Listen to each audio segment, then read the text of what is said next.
Pasó el nuevo 1 de mayo, Día de los Trabajadores y las Trabajadoras, y para pensarnos en una línea histórica, pero también en el contexto que vivimos, le vamos a dar la bienvenida a un especialista en la temática. Se trata del doctor en Historia Daniel Di Cosimo, investigador, docente de la Facultad de Ciencias Humanas, integrante del Instituto en Historia, Geografía y Estudios en Ciencias Sociales. Daniel, bienvenido. ¿Cómo estás? Gracias por estar con nosotros en RUM. Bueno, yo les agradezco a ustedes por la invitación, la verdad. Bueno, siempre queda como dando vueltas el porqué del 1 de mayo como Día de los Trabajadores y las Trabajadoras. ¿Tenemos que festejar? ¿Tenemos que conmemorar? ¿Tenemos que hacer las dos cosas? Sí, tenemos que hacer las dos cosas. Así nació la conmemoración y la fiesta del 1 de mayo, que en realidad comienza hace muchísimo tiempo y por otro lado mantiene muchas cosas en vigencia, ¿no? Comienza a fines del siglo XIX, cuando en Chicago hay una manifestación de trabajadores, explota una bomba en medio de la manifestación, mueren personas, son acusados unos obreros anarquistas y son además ajusticiados por la justicia de Estados Unidos, y ahí a partir de ahí comienza la conmemoración y la protesta. Los primeros que toman la idea de hacer el 1 de mayo fueron los socialistas que se juntan en 1890 en París, en lo que se llamó la Segunda Internacional, que era una agrupación de dirigentes y activistas socialistas y obreros, y deciden tomar el 1 de mayo como una conmemoración mundial, en parte como una protesta por estos asesinatos que habían ocurrido en Estados Unidos, pero además como una conmemoración y un festejo de lo que ellos querían mostrar como la aparición de una nueva clase social, claro, que era la clase obrera. Entonces, a partir de ahí, rápidamente llega a la Argentina. O sea, ese mismo año, los socialistas, el Partido Socialista Argentino, empieza a conmemorar en todo el país esa fecha, ¿no? Entonces, en la práctica era un día no laborable en donde los trabajadores y las trabajadoras descansaban, salían a la calle, se encontraban y de alguna manera festejaban.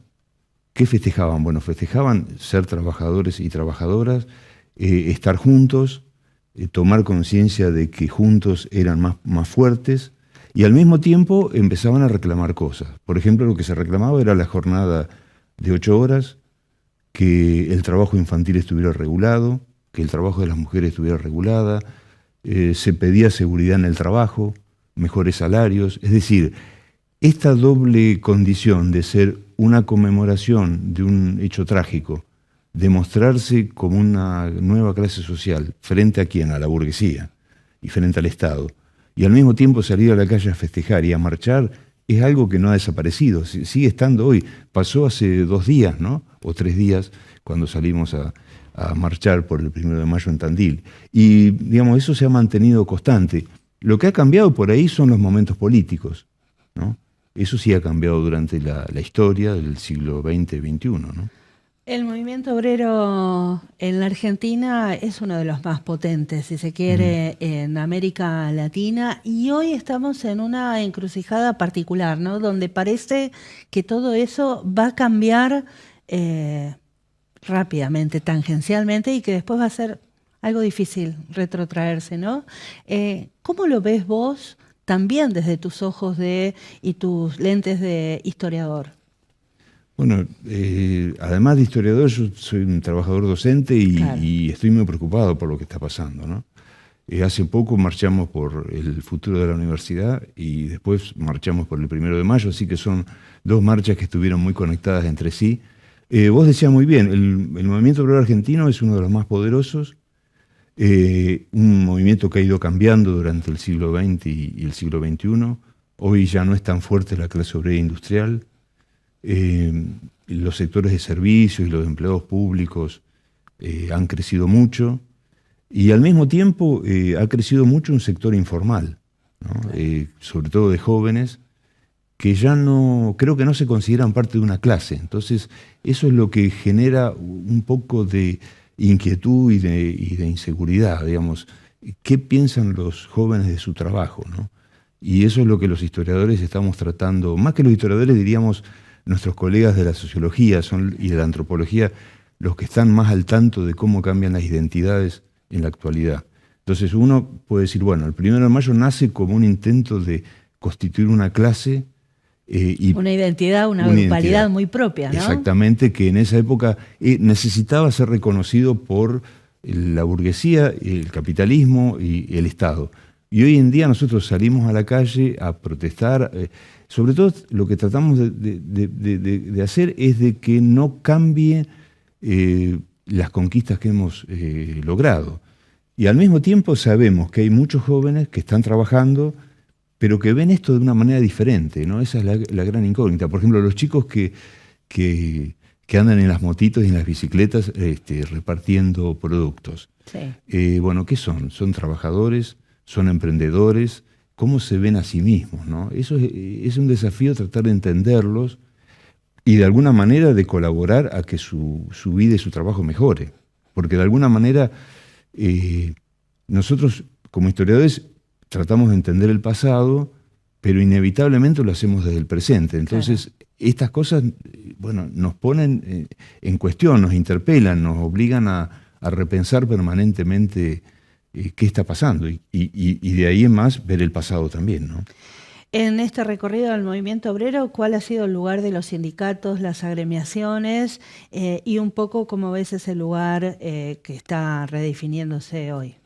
Mirá, cuando el 1 de mayo surge allá por 1890, recién se estaban formando los sindicatos. De hecho, los sindicatos no existían como tales, sino lo que existían eran sociedades mutuales, sociedades de resistencia. Faltaba todavía para que apareciera el sindicato como lo conocemos. Pero rápidamente los trabajadores tendieron a organizarse.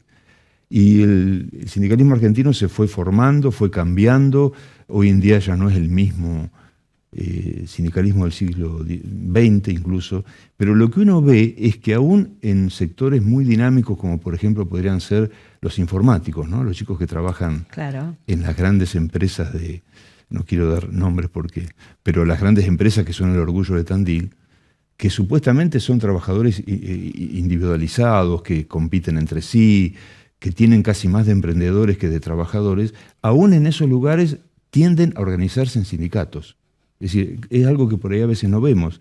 Hay sociólogos que lo han estudiado, como por ejemplo Marina Adamini, que es una colega muy cercana, y ella lo que descubrió es que esos jóvenes que ven el mundo de otra manera, como lo vemos nosotros, tienden a formar sindicatos. Es decir, hay como una tendencia natural del trabajador, por más individualizado que esté, por más que la empresa lo trate de impulsar a ser un individuo que no se junta con los demás, tienden a unirse porque se dan cuenta que la unión hace la fuerza. Claro.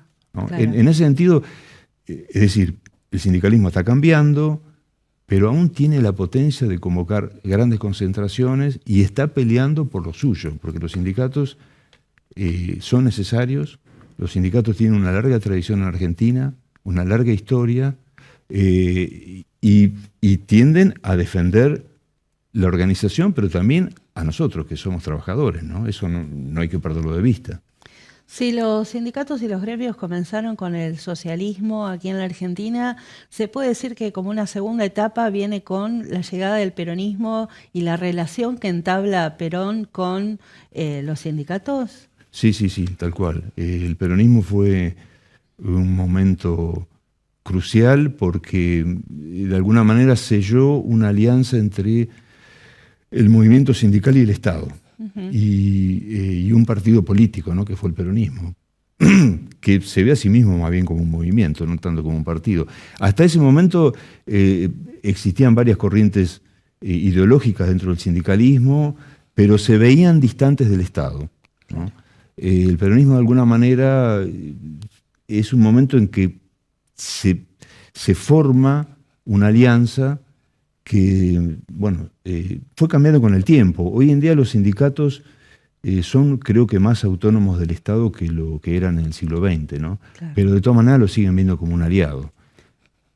Y posterior a esta alianza entre el peronismo y el movimiento obrero, viene una alianza particular que tiene un hecho también muy, muy particular y muy caro a la historia argentina, que es la Noche de los Bastones Largos, ¿no?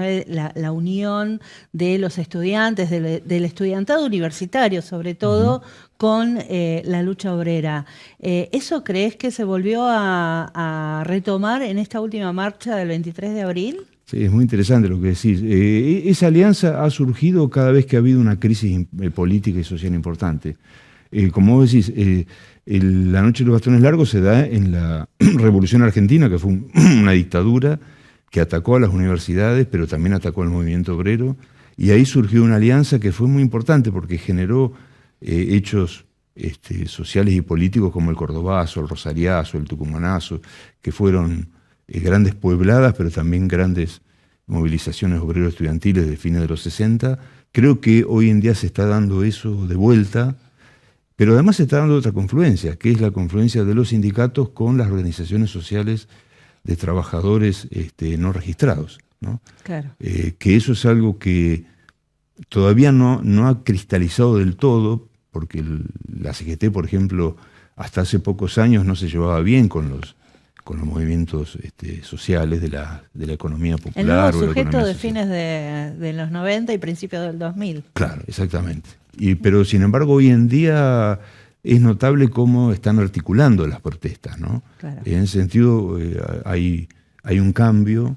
Es un cambio que tiene que ver con los desafíos de las coyunturas, ¿no? O sea, en ese sentido, la CGT o las organizaciones individuales a veces les cuesta adaptarse a los cambios, pero finalmente lo terminan haciendo, ¿no? Porque se dan cuenta que los movimientos sociales están compuestos por trabajadores que de alguna manera inventan su trabajo, porque no están registrados, porque han quedado fuera del sistema formal, pero son trabajadores. Y entonces ellos tienen también una tradición.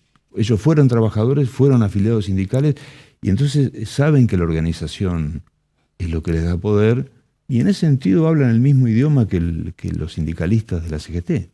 Entonces, podríamos resumir que si hay una posibilidad de salir adelante de este meollo en el que nos encontramos, tiene tres sujetos: los trabajadores, los movimientos sociales y el estudiantado.